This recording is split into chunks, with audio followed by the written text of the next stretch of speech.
our stewardship moment with Miss Rinda today.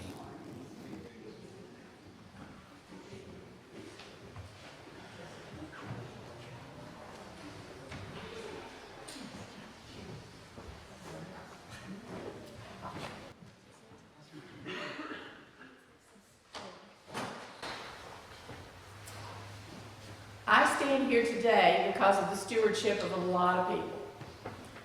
I grew up in a Baptist church, and my music director when I was in high school started encouraging me to go into music in college. And I said, oh, I can't do that, I'm not good enough. He said, if I can do it, anybody can.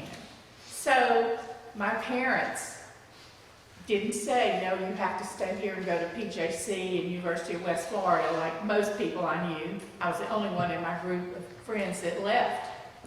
But my parents were willing to sacrifice and send me to William Carey College, which was expensive. It's still expensive. If you could factor in all those inflationary dollars, it's definitely expensive.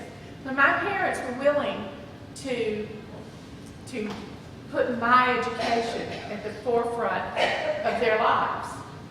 So I went off to college, and while I was there, I was the beneficiary of the stewardship of people in the area, as well as at home.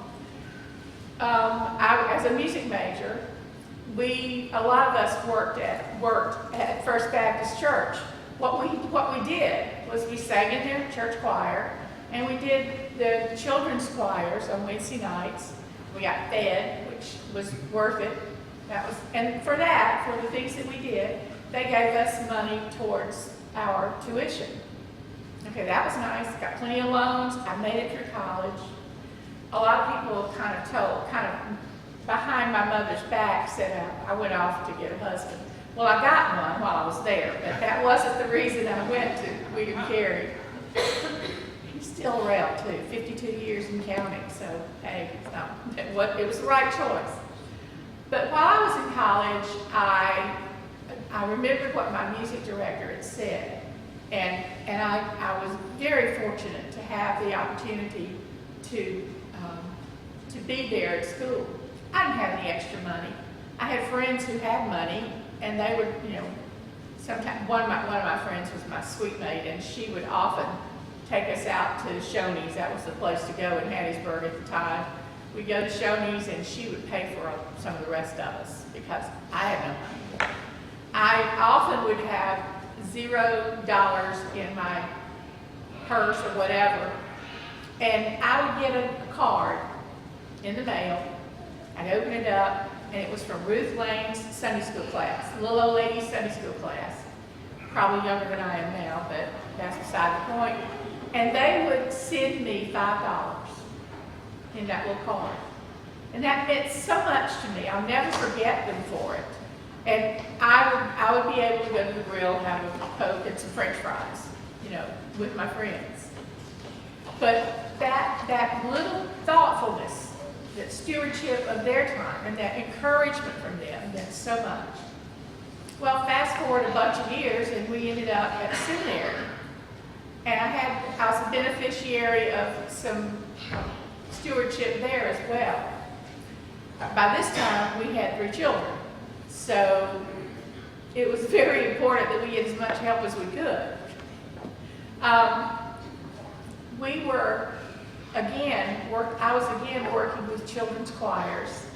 I got a little extra money for being in charge of assigning the rhythm instruments or whatever the teachers for the classes needed. The same kind of thing. We call it Tuneful Tuesdays.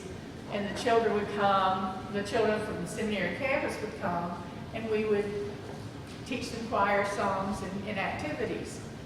So all this has led me, and I've talked about my favorite professor, Dr. Eskew, who also was a steward of his time and encouraged me and David to do our very best when we were in seminary.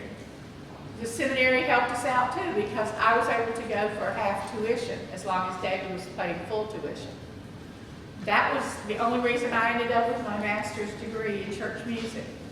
And that's ultimately what led me here. I am so grateful for those who have been stewards of their time, their money, and their talents. Give me the opportunity to work with fine people all around. And I am so grateful for that. And I look forward to getting my little pledge card in a few weeks, whenever we get it, and filling it out. I'm going to up my pledge because inflation, you know, church needs more too. And I'm going to be very grateful to give that card in. And I think we should all remember that we need to make a pledge, because otherwise we don't know what the budget needs to be. It's sort of like sitting down the first of the month and just having no idea how much money you have in the bank, but you start writing checks for the bills you got. We need to know where we are, where we stand, so that we can be good stewards. And I appreciate and love everybody in this church, and I'm so grateful to be here.